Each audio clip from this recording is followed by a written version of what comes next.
Today we are making my creamy Cajun chicken soup. It's the perfect soup for fall and winter. It's cozy, it's so delicious. Let's go make it.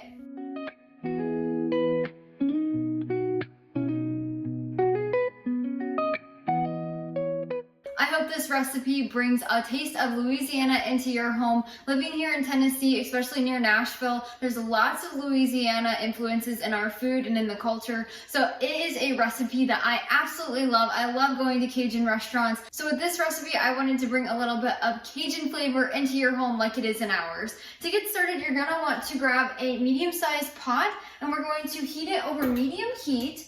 And then we're gonna add in 2 teaspoons of avocado oil or olive oil. And then we're just gonna let that warm up. While we let our pot and oil heat, you're going to want to grab 1 large boneless, skinless chicken breast and you're gonna slice it horizontally in half so there's 2 thin pieces of chicken breast. After you slice your chicken in half horizontally, you'll want to season all the sides with half of a teaspoon of sea salt and half of a teaspoon of ground black pepper. That's for the entire thing, so just use that overall. Once our oil is hot, we're going to grab our chicken breast. So we're gonna add both slices into the pan.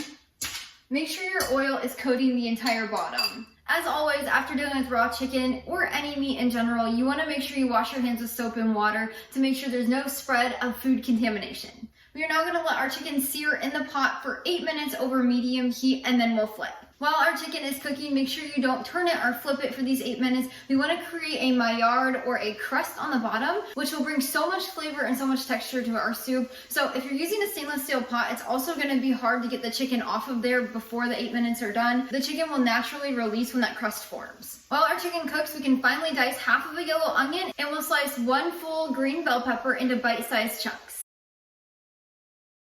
Once our chicken has cooked for 8 minutes and there's that crust on the bottom that's golden brown, we're gonna flip it and cook it for another 8 to 10 minutes over medium heat until it's fully cooked. When your chicken has cooked for about 8 minutes, you can test the doneness by breaking open the largest chunk, making sure there's no pink and it's fully cooked, or you can insert a meat thermometer and it should read 165 degrees Fahrenheit or above for doneness. When your chicken is fully cooked, you'll turn the heat off and we're going to remove the chicken and put it on a plate.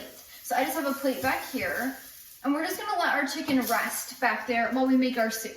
At this point, you will see some browning on the bottom. Do not worry, don't fret. It will deglaze and come off here as we add our liquids in. So you wanna make sure you leave that on there. That's gonna bring a lot of flavor into this soup. So don't worry, again, this is not gonna be a problem to scrub off when you're done eating. This is something that will deglaze as we go. Now you want to turn your heat back to a medium heat and we'll add in 2 tablespoons of salted butter.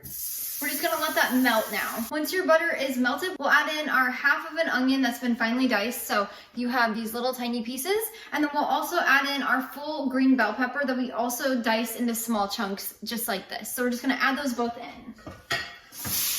And then you'll want to stir to coat them all in that butter. And then we're gonna let these veggies cook down for 2 minutes before we continue. I highly recommend stirring them with a wooden spoon. This is gonna help get all of those drippings off the bottom. They're gonna flavor the peppers and onions and make them taste so good. Once the veggies have cooked down for 2 minutes and you've deglazed the bottom of the pot, we'll add in 2 cups of low sodium chicken broth. If you use a no sodium added chicken broth, you can just add a little more salt to taste at the end of the recipe. I do that sometimes, especially when I make my own chicken broth at home.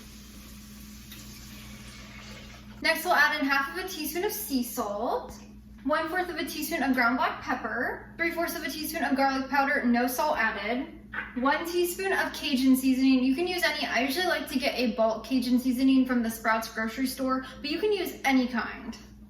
And then we'll add in 1 tablespoon of hot sauce. Now, you can use any brand of hot sauce. My favorite for this recipe is the Louisiana original hot sauce. And finally, we'll add in 1 cup of half and half. And then we're just gonna stir this to combine over medium heat. It smells so good already. Now we're gonna shred our chicken so we can add it in. Once your chicken is shredded, we're gonna add it into our soup. This chicken is so good. My husband absolutely loves pan-seared chicken, which is why I added it into this recipe. And then we're just gonna stir this to combine. And then we're gonna let this simmer over low-medium heat for about 10 minutes uncovered, and then we'll take it off and serve it. When you go to serve, you can give it a little taste. If it needs a little extra salt or pepper, go ahead and add that in. The salt levels in chicken stock or chicken broth always depend and vary, so just give it a little taste and add to your liking. I absolutely love serving this recipe with cornbread on the side, or sometimes I will make sourdough bread bowls and I serve it in that. That's my husband's favorite way of eating this soup, but I'll leave that link down in the description below in case you want to make your own sourdough bread bowls. It's really simple and easy. For more serving ideas, storage tips, and my slow cooker instructions for the soup, make sure you head over to the blog where you can read all of that information. Let's give it a quick try. Oh my gosh, that is so good. It tastes just like Louisiana in a bowl. It is the perfect spice level. It's creamy. It has the delicious chicken that we seared. It's the perfect bowl of soup for fall or winter. Thanks so much for joining me today in my kitchen. Until next time, go love your family and serve God one recipe at a time.